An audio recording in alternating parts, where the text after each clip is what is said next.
Ya, kali ini ada info terkait sosok tukang cukur spesial langganan Pogba dan juga banyak bintang pesepak bola lainnya.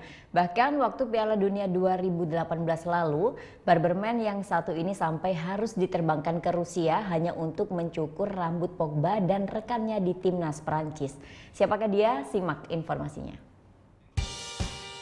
Perkenalkan tukang cukur spesial yang satu ini Ahmed Al-Sanawi, pemilik Stars Barbers di Chessington atau sekitar 20 km dari selatan kota London. Boleh dibilang bulan ini jadi musim panas tersibuk bagi pria 27 tahun yang akrab disapa Al-Sanawi ini. Pasalnya Al-Sanawi harus bolak-balik terbang dari London ke Moskow, Rusia demi memenuhi pelanggan spesialnya di timnas Prancis Paul Pogba. Ketenaran Al-Sanawi di kalangan bintang sepak bola Premier League bermula saat jadi langganan tukang cukur rambut tim muda Chelsea. Perlahan-lahan keterampilannya diminati tim senior Chelsea seperti Eden Hazard dan John Terry.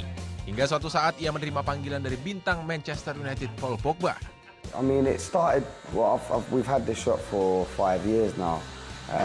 And sort of word of mouth, I've done a couple of the youngers, Chelsea youth players, and started from there. Word of mouth, Instagram, and then PP rang me.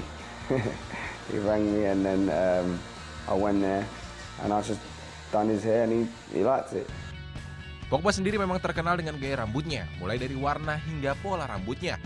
Karena sudah terlanjur cocok dengan setuhan Al-Sanawi, Pogba pun sampai 2 kali menerbangkan Al-Sanawi ke tempat latihan timnas Prancis di Moskow selama pesta bola 2018 Rusia. Tak hanya Pogba, setelah menempuh perjalanan sekitar 5.000 km, ia juga mencukur pemain timnas Prancis lainnya seperti Kylian Mbappe dan Samuel Umtiti. Just said, listen, all the lads want a haircut.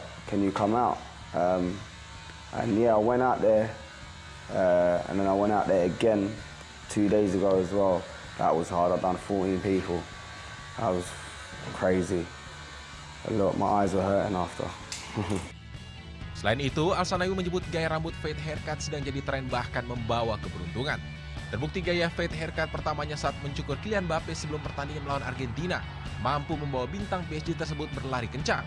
Bahkan ia mampu cetak 2 gol saat Prancis singkirkan Argentina 4-3. Meski gaya rambutnya membawa keberuntungan bagi timnas Prancis, sebenarnya Al-Sanawi merupakan pendukung timnas Inggris. It's weird because listen, I want England to win obviously, and I think it might be coming home. But when you see your haircuts, and even the commentator the other day mentioned me when they're playing football, you feel like something towards you. You want them to win. So yeah, it was good. It's good to see your haircuts on TV and that. Meski melelahkan, Al-Sanawi berharap ia dapat mengunjungi Moskow 2 kali lagi jika timnas Prancis bisa melaju ke final pesta bola Rusia.